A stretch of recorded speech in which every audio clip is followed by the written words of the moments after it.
आज class 12 physics CBSE board का है।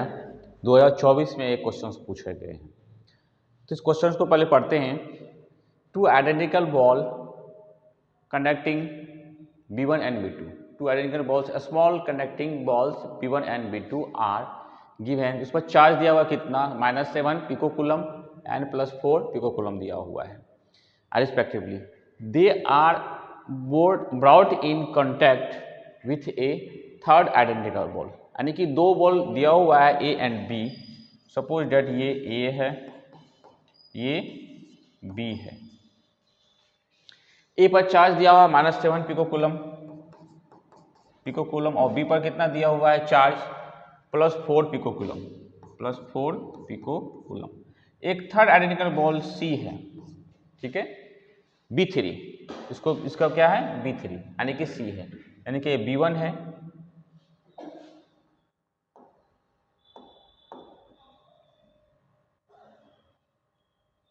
B1 B2 ये है,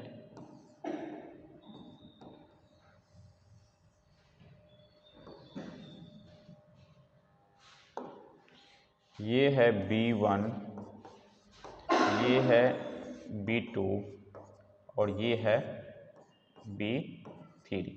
B1 पर हमको दिया हुआ है -7 पिको कूलम और इस पे B2 पे दिया हुआ है +4 पिको कूलम और B3 पर मान लेते हैं x, दिया हुआ नहीं है तो हम मान लेते हैं x।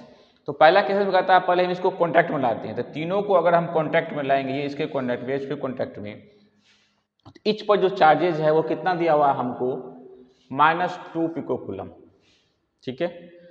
तो हम क्या करेंगे, इसमें कंजर्वेशन ऑफ चार्ज का अप्लाई करेंगे। तो कंजर्वेशन ऑफ चार्ज कहता है कि बिफोर एंड आफ्टर चार्ज जो है वो चेंज नहीं करता है, यानी कंजर्व रहता है। तो हम क्या करेंगे, पहला कितना था -7 पिको कूलम, जब हम कॉन्टैक्ट पर लाएंगे, थर्ड को मान लिए हैं x और B2 दिया हुआ है कितना, +4 पिको कूलम बराबर। जब कॉन्टैक्ट में लाते हैं फिर अलग करते हैं तो सेपरेट ईच पर -2 पिको कूलम है, तो 3 बॉडी है तो 3 से मल्टीप्लाई कर देंगे तो हमको 6 हो जाएगा। तो यहाँ पर सब कैलकुलेशन कर देंगे, x -3 BC बराबर कितना, 6 पिको कूलम आ गया। तो x की वैल्यू कितनी आएगी, -3 पिको कूलम, यानी कि जब हम कॉन्टैक्ट में नहीं लाए थे उससे पहले जो चार्ज B3 पर था वो कितना था, -3 पिको कूलम।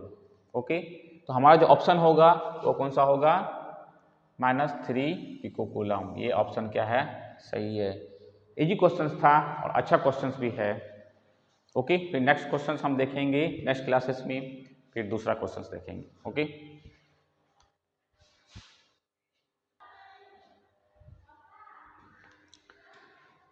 Good morning. आज के क्लास में देखेंगे एस.सी. वर्मा का सवाल, क्लास 9th, क्वेश्चन नंबर 1। हमको दिया हुआ है, calculate the work done by a person in lifting a load of mass 20 kg from the ground, यानी 20 kg के मास को हम ग्राउंड से उठाते हैं, कितना मीटर हाइट पर, 1 मीटर हाइट पर। ये बॉडी है, कोई ऑब्जेक्ट है, इसको हम ग्राउंड से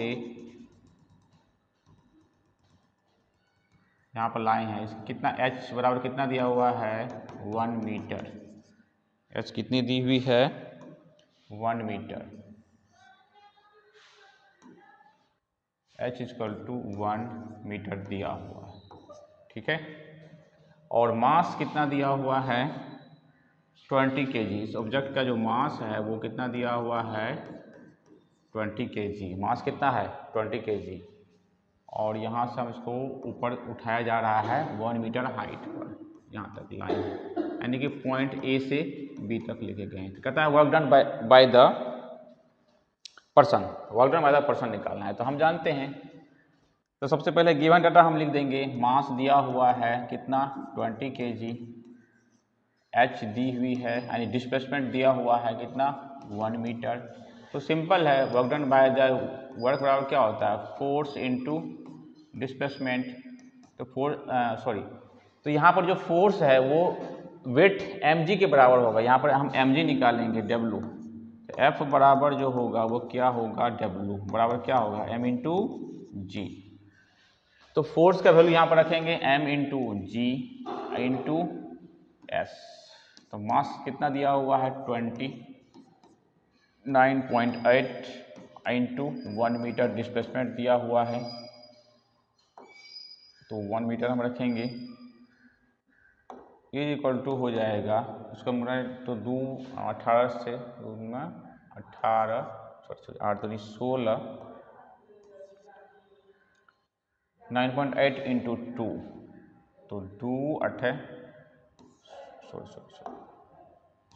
तो 19.6, तो हमारा वर्क डन जो हो गया कितना आया 9.6 जूल। तो W बराबर कितना हो गया 9.6 जूल, यही हमारा क्या हो गया आंसर। ठीक है, इजी प्रॉब्लम था। आगे का फिर प्रॉब्लम देखते हैं।